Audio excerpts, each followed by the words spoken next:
Hey guys, I hope you're doing well. This video is going to be more for the people who have decided that they're going to take that leap and they're going to have their Christmas lights installed this year by a professional. What I want to do is I want to give you a couple of basic questions that you need to be asking and a few things that you need to know so that you can make sure you're comparing apples to apples, oranges to oranges, if you will. The biggest question you want to ask is how does the purchase happen? And what I mean by that is that there's two predominant methods of doing Christmas light installs. There's a lease model and there's a purchase model. With the lease model, you actually don't own anything. You just pay a flat fee to lease, basically to lease the lights for this holiday season. So if you decided that you wanted to change something, maybe you could change something down the road because you're just leasing. However, if you were to move houses, you don't get to take those lights with you. If you sell your house, it's not like you could leave them as a perk.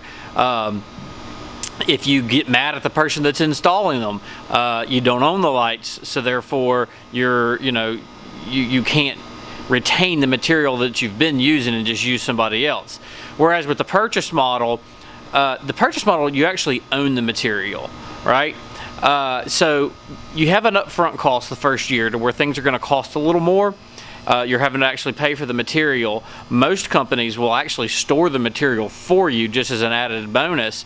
But if you get put out with them, you can get your material, you can let somebody else install them. If you move houses, you can take the lights with you. If you sell your house, you can leave the lights for the new person. So it's really just kind of a personal preference, whether or not you want to use the lease model or the purchase model. My personal belief is that the purchase model is better, just simply because it gives you as the end consumer, gives you something tangible to put your hands on, and it gives you more of the leverage in the long run. So another important question is that you want to ask what kind of material are you using. And when you think about material, there again, you've got your traditional incandescent, and then you've got your new and improved LED.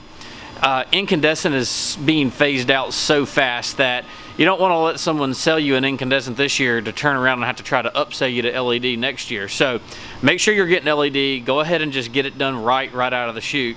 Not only is the material going to last longer and just be better, it's also going to save you money on your electricity bill as well. Another question you want to ask is what kind of material are you using? You want to make sure that they're using a custom material that can be custom fit to your house. You don't want someone running down to Lowe's or Home Depot and buying a bunch of stuff and having to piece it together. So that's another important question. Also ask what size bulb are you using? C9, C7. C9 is a bigger bulb. It costs a little more, but it's going to give you that look that you want at the end of the day. So anyway, those are probably some of the more important questions that I think that I would tell you to ask is, am I leasing the lights or am I purchasing the lights? Are you using custom fit commercial grade material? And what size bulbs am I going to get? So if you've got any further questions or maybe you need some advice, you need to be pointed in the right direction, just let us know. We look forward to hearing from you. Y'all have a good day.